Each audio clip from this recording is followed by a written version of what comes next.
네, 오늘 나눌 말씀은 계속해서 마가복음 이어가겠습니다. 마가복음 3장 31절에서 35절 본문입니다.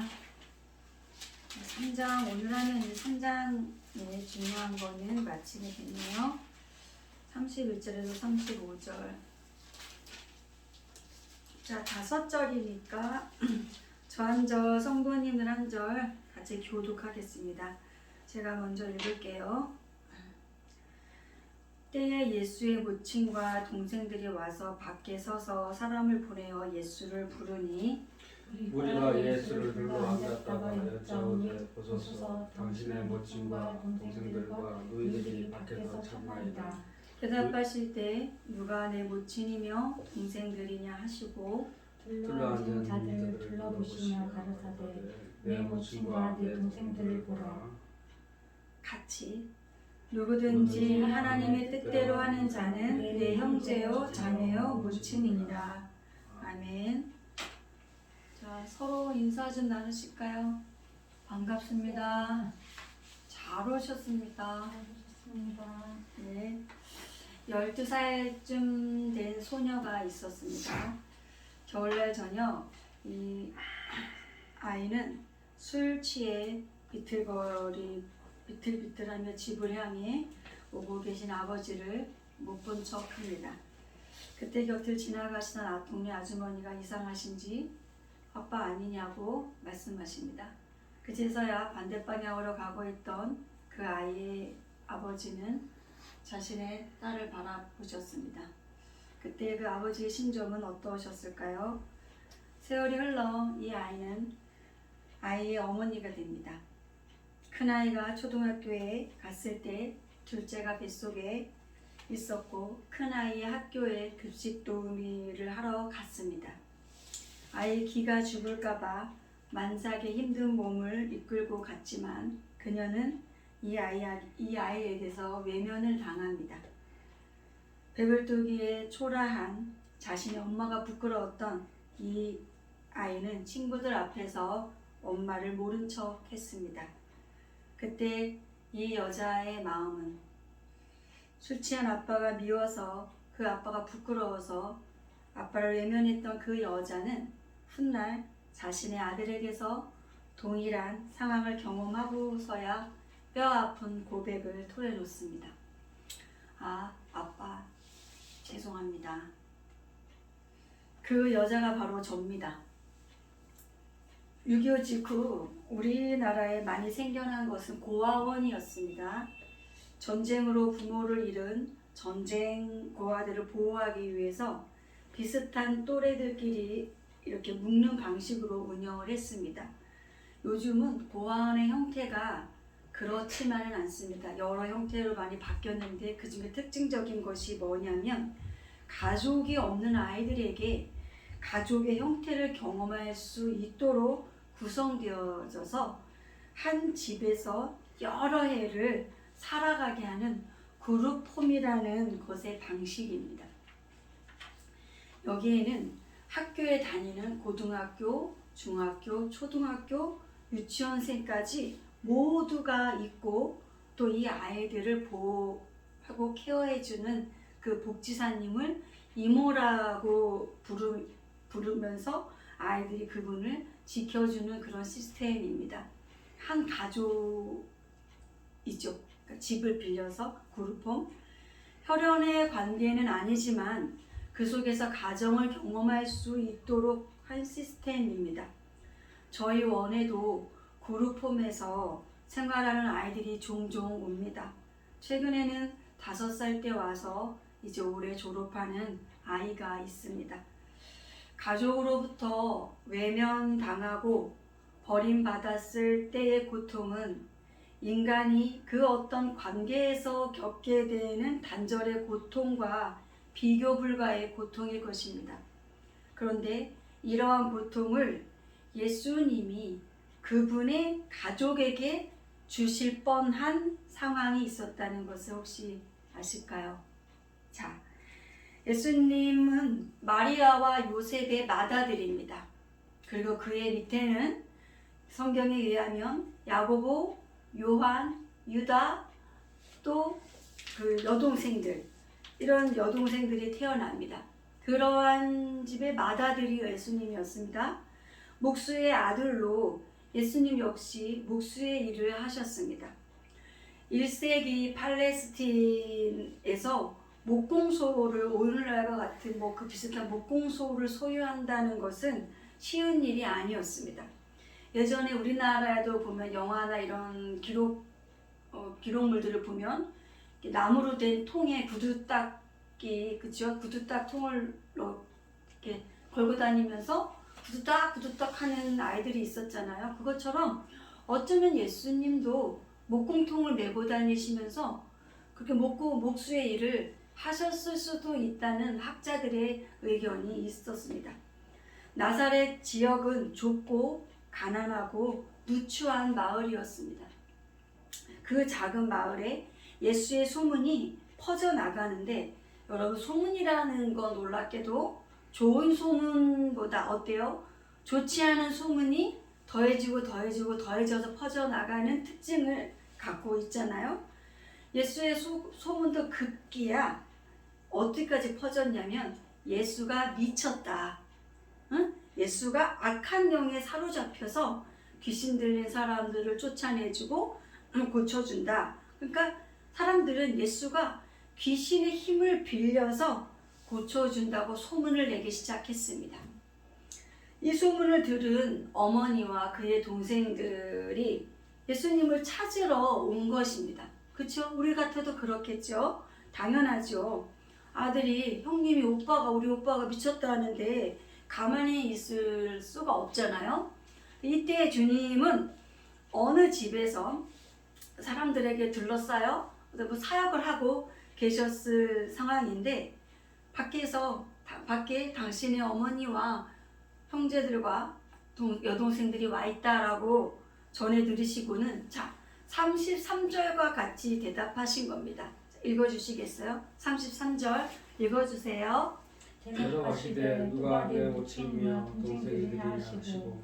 네, 대답하시되 누가 내 모친이며 내 동생들이냐 하시고. 그러니까 예수가 미쳤다는 말을 듣고 데리러 왔는데, 진짜 미쳤다는 말을 듣고 왔는데 누가 내 엄마고 내 형제고 이렇게 이 말을 밖에 있었던 그의 가족들이 들었다면 어땠을까요? 그쵸?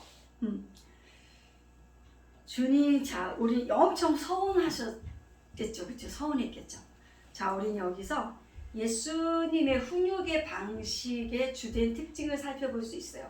예수님은 자기 주변에 있는 그 사람들을 교육하시고 훈육하시기 위해서 먼 곳에서 어떤 주제나 이런 자료를 갖고 오신 게 아니라 그들과 같이 있었던 바로 그 자리에서 바로 그걸 보여지는 것에서 자료를 찾으셔서 그곳에 있는 사람들을 교육하시는 방식을 많이 채택을 하셨죠.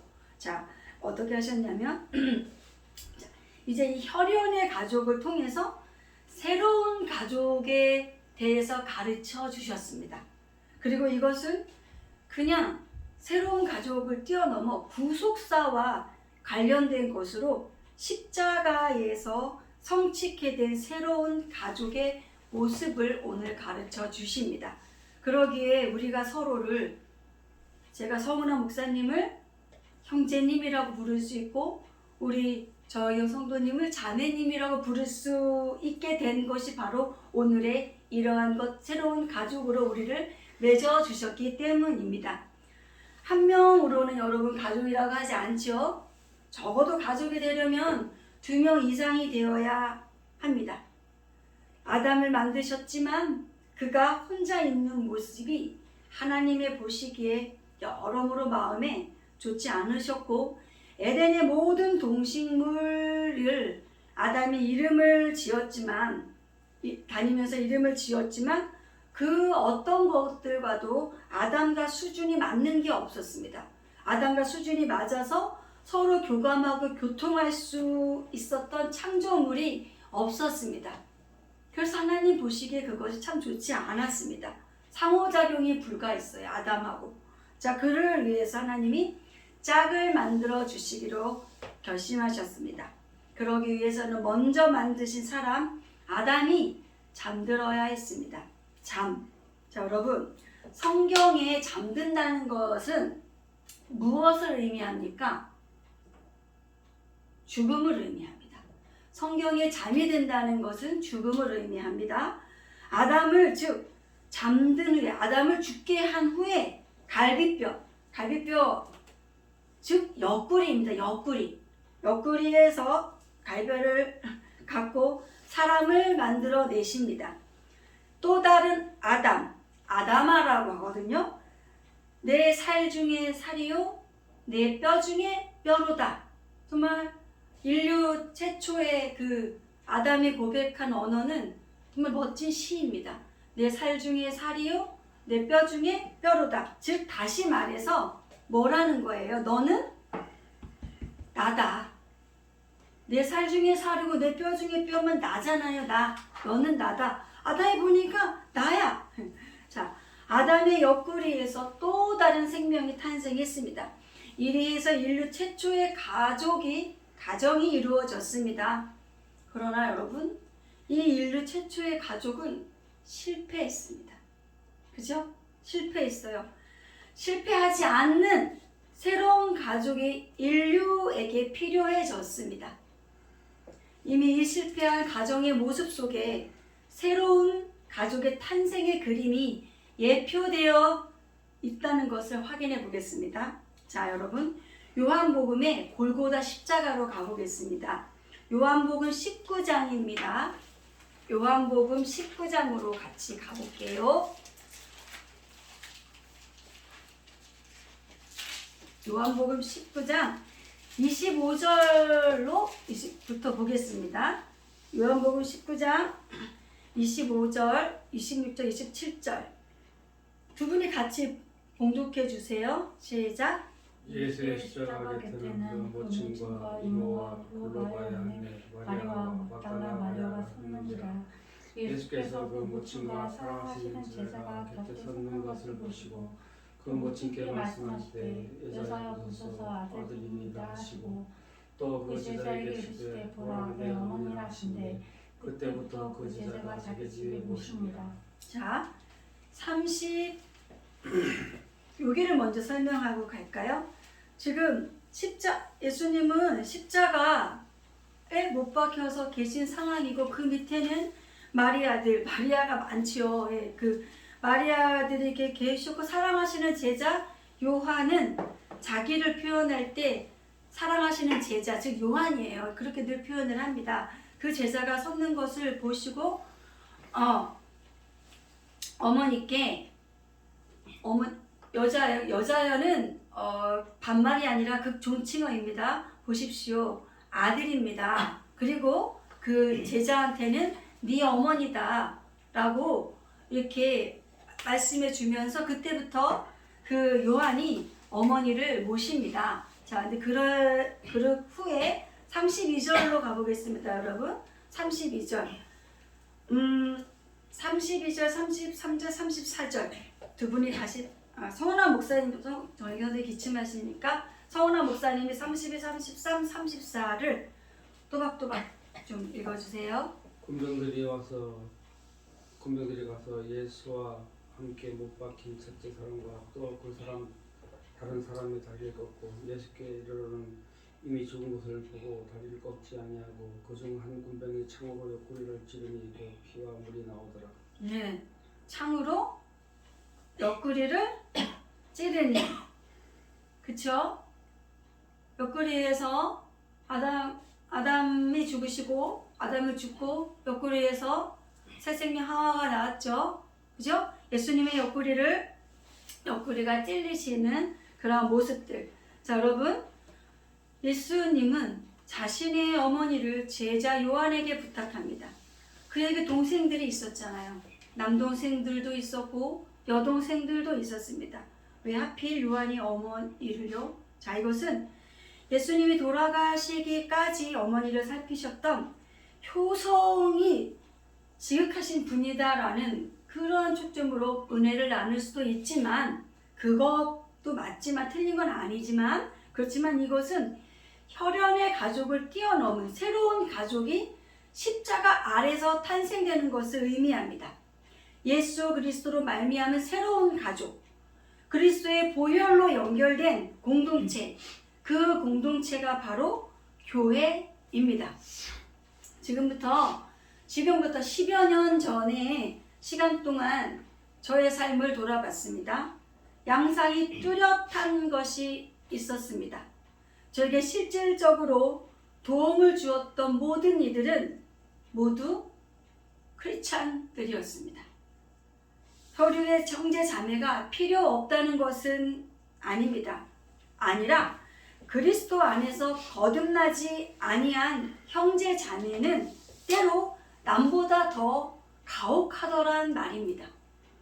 위기 때마다 저와 어머니와 아이들이 살아갈 수 있게, 또 주양 교회가 위기를 넘어갈 수 있도록 도와준 것은 예수를 구주로 고백한 그리스도인들, 주님으로 인해 가족이 된 이들이 그렇게 해주더란 말이죠.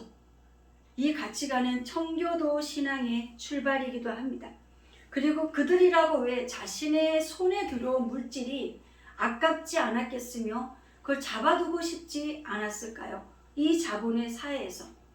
그러나 하나님을 창조주로 고백하는 사람들의 고백 속엔 물질도 하나님의 것이라는 고백이 포함된 것입니다. 세상의 물질들이 구원을 위한 곳으로, 즉 생명을 살려내는 곳으로 흘러갈 수 있도록 하나님은 당신의 사람들을 통해 그 물질을 보내십니다. 자본의 논리가 아닌 은혜의 원리를 먼저 경험한 사람은 하나님의 요청이 왔을 때, 감동이 왔을 때 순종합니다. 그렇게 흘러받은 저도 내가 아무리 어렵고 죽을 것 같아도 우선 나보다 더 필요한 곳에 보내라면 보냅니다. 남동생들이 아닌 요한에게 십자가 아래에서 너의 어머니다 라고 어머니를 맡기신 것은 새로운 가족의 그림을 보여주신 것입니다. 이 가족은 예수님의 죽음으로 우리에게 주신 새로운 가치이고 지향입니다. 자, 그럼 주님의 가족이 된 이들이 품고 살아가야 될 가치 기준에 대해 알아보고 오늘 말씀을 정리하겠습니다. 그냥 행동의 기준인 거죠. 자, 오늘 본문 말씀 다시 마가복음 3장 35절을 보겠습니다. 마가복음 3장 35절 말씀 읽겠습니다. 마가복음 3장 35절 말씀. 네네. 읽어주세요. 시작. 누구든지 하나님의 뜻대로 하는 자는 내 형제여 자매여 모친이니라. 네. 누구든지 하나님의 뜻대로 하는 자는 내 형제요 자매요 모친이니라. 하나님의 새로운 가족이 된 사람들의 행동 기준은 하나님의 뜻대로 하는 자입니다. 기도하겠습니다. 주님의 가족으로 초대해 주심을 감사합니다. 우리 속에 흐르는 예수의 보혈이 증거가 되고 이유가 되어서 우리의 형제 자매들의 기쁨과 고통을 외면하는 자 되지 않게 하옵소서. 사이좋은 형제 자매 되어서 부모이신 주님을 기쁘게 하는 자녀들 되게 하옵소서. 예수님의 이름으로 기도합니다.